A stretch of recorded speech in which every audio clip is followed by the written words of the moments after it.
నమస్తే అండి. ఈరోజు వార్తలు చదువుతోంది ప్రమీల పవన్. ఆంధ్రప్రదేశ్‌లోని రాజమహేంద్రవరం నుండి. ఐర్లాండ్‌లో ఈ స్కూటర్లపై ప్రభుత్వం కీలక నిర్ణయం తీసుకుంది.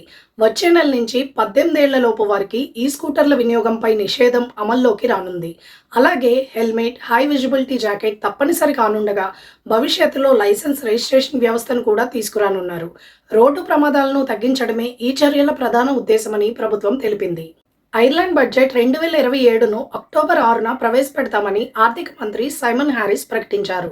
బడ్జెట్లో సుమారు 7 బిలియన్ యూరోల అదనపు వ్యయం, వ్యక్తిగత ఆదాయ పన్నుల్లో మార్పులకు ప్రాధాన్యం ఇస్తామని ఆయన తెలిపారు. పనిచేసే మధ్యతరగతి ప్రజలకు మరింత ప్రయోజనం చేకూరేలా బడ్జెట్ రూపొందిస్తామని ఆయన వెల్లడించారు. ఐర్లాండ్లో క్రిమినల్ కోర్టుల కార్యకలాపాలకు తీవ్ర అంతరాయం ఎదుర్కొనే అవకాశం ఉంది. క్రిమినల్ లీగల్ ఎయిడ్ న్యాయవాదులు ఈ గురువారాల్లో, అలాగే వచ్చే వారం మరో 3 రోజుల సేవలను నిలిపివేయనున్నారు.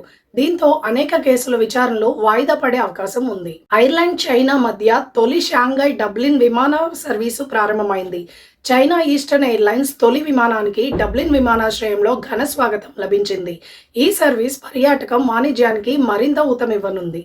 బ్రిటన్ కొత్త ప్రధానమంత్రి యాండీ బర్న్హామ్ తొలి ప్రసంగంలో కీలక హామీలు ఇచ్చారు. జీవన వ్యయం భారం తగ్గించి నిరాశ్రయ సమస్యకు ముగింపు పలుకుతామని ఆయన తెలిపారు. కింగ్ చార్లెస్ III వారిని కలిసిన అనంతరం ఆయన అధికారికంగా బాధ్యతలు చేపట్టారు. ఐర్లాండ్లో ఎండలకు త్వరలో బ్రేక్ పడే సూచనలు కనిపిస్తున్నాయి. 2 వారాల తర్వాత 8 కౌంటీల్లో వర్షాలు కురిసే అవకాశం ఉందని మెట్ ఎయిర్లైన్ తెలిపింది. ఇవి ఈ రోజు వార్తలు. తిరిగి రేపు మళ్ళీ కలుద్దాం. నమస్తే.